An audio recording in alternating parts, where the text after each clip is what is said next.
welcome to this exciting moment, Vivid View with a Healing Talk Show. God be praised. Vivid View. Sing and do it.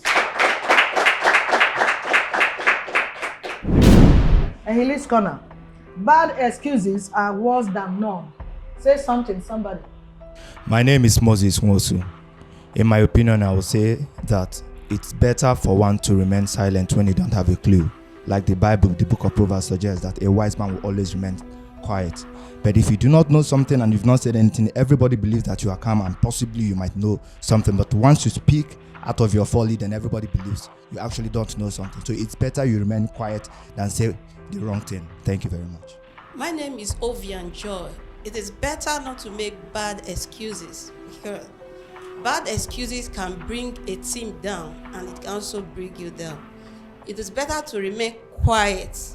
Most time, people around you, when you make bad excuses, it gives the devil a step to come into you because bad excuses will totally bring a team down. It will also make you stuck in a position. In a particular position. In a particular.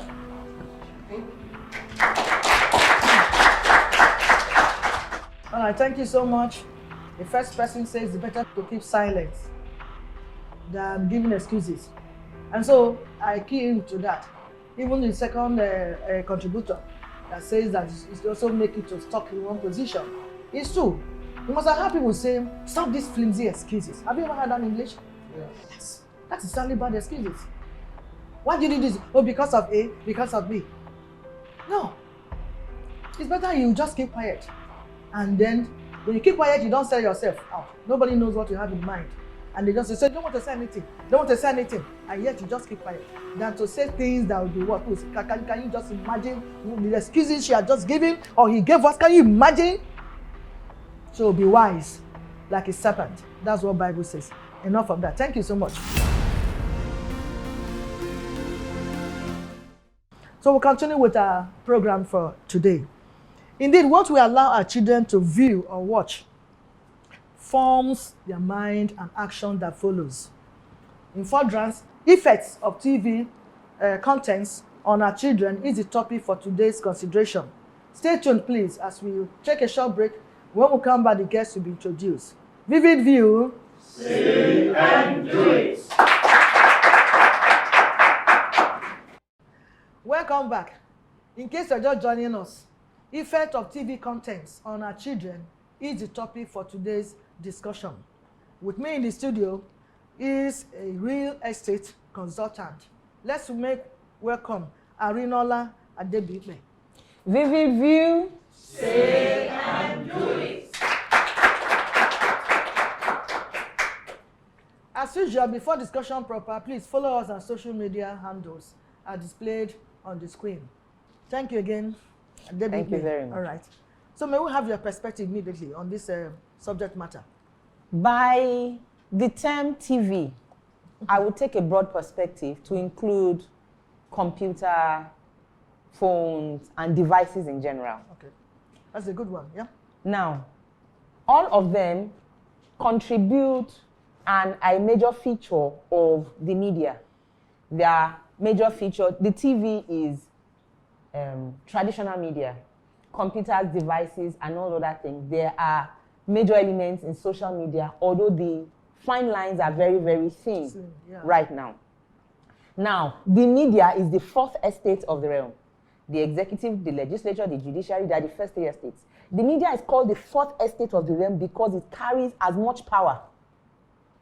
It is on the same pedestal of effectiveness with the judiciary, the executive, and the legislature. There are scenarios, there are things that have happened in this country that for a lot of reasons I cannot mention them, where those things were put in our face. They became our agenda because the media made it our agenda. I have specific examples. If you go through the history of Nigeria over the past 20 years, there are some political steps that certain individuals wanted to take. They were stalled. Why? Because the media made it our agenda. Now, TV creates an agenda for our children. TV creates an agenda of viewership for anybody watching. We consider it very sublime. We consider it very, very safe. But in that safety is the weight that can have far-reaching impact on the minds of viewers.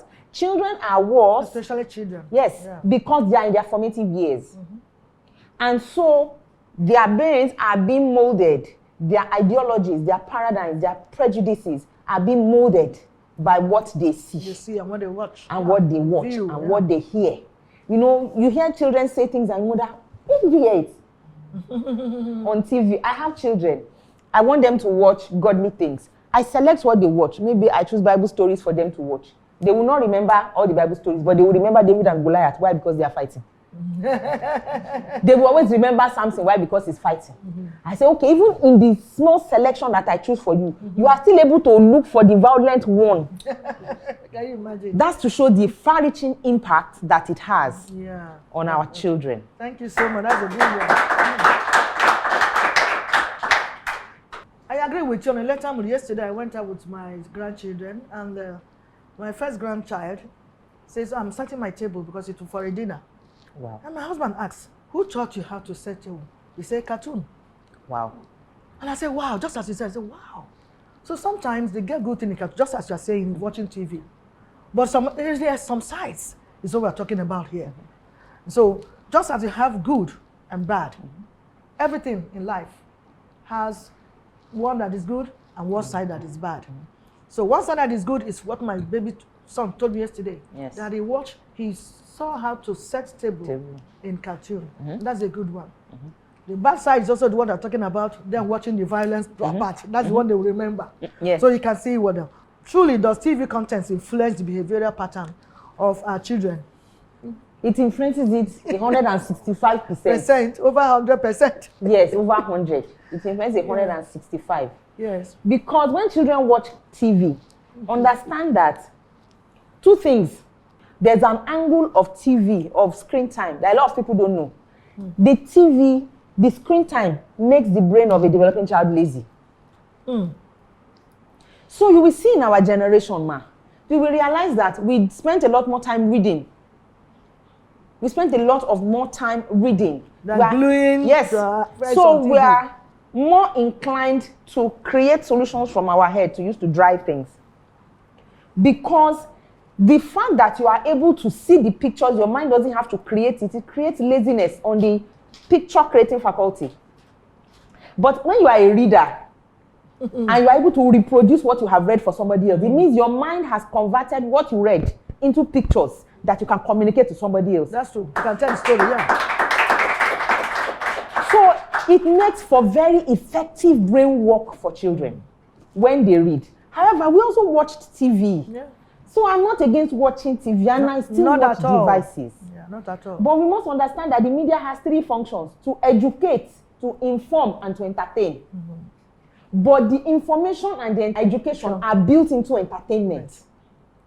So the world is pushing their information to our children through entertainment. Now, the thing with the education for children is when they are watching children programs that are not ideal, they are children programs that sell all sorts of Immoral contrary family views now. Exactly. But the child can identify because it's being said by a child.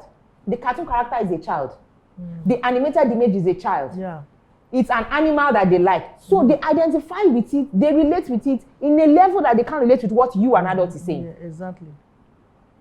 So if that cartoon character, I watched a particular cartoon, is one we love. It teaches a lot of lessons. But on this particular episode, they were trying to resolve a fight. The warring parties were not agreeing. Suddenly, the referee just decided that what he was going to do was to say, you know, it wasn't like that. The reason why you're angry is because 75 years ago, my mother was there, she said this, she did that, she did that. That's why you think it's like that. And then they settled the fight. Then his colleagues called him and said, okay, you mean your mother was there? He said, no.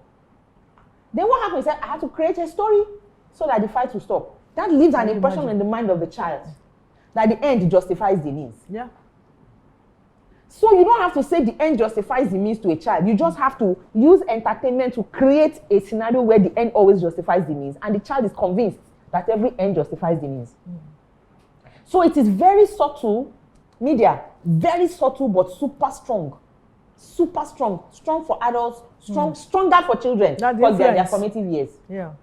Thank you so much. We're actually just talking about children, really. The influence of the contents they view at any given time. And I want to chip in here to say that we should try as much as we can because these children views it. Absolutely. We musicians that go to, screen your content, you dance nude, you expose your bodies, especially ladies, feeling that they are just dancing. No, some children view it, as she just mentioned, that information is embedded in entertainment as well.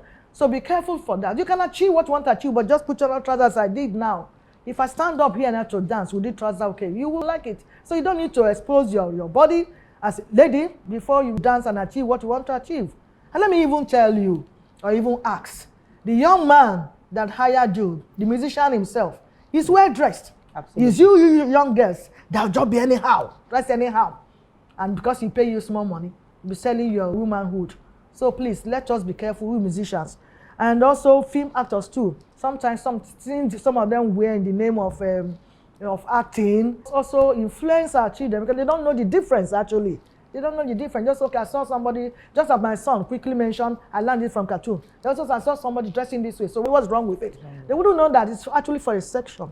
You understand? And then we parents too should try and also control what our children views at any given time. But that may not be actually easy completely because parents are working class. You have working class ladies and men among parents. By the time they go to work, before they come back in this Lagos, particularly 9 o'clock, 8 o'clock, 10 o'clock, some of them. So they may not be able to actually to watch properly what their children are doing. But you can have, so there is a way you can control all this. When we do all this, we find that we'll be able to control what our children views because they put it in their memory. Yes. It forms their mind and the action that follows. Some children watch wrestling those days. You may say wrestling is not immoral, yes. But when they watch how they will dance on computer, he start doing that on his own, a younger one. He say, why you say we watch it in TV, how Okonga do this, on how Undertaker do this and that. So some of them, you need to be careful because they don't see the way we see. And they don't reason the way we also reason because we're adults. We'll take a break now. Vivid View. Say and do it.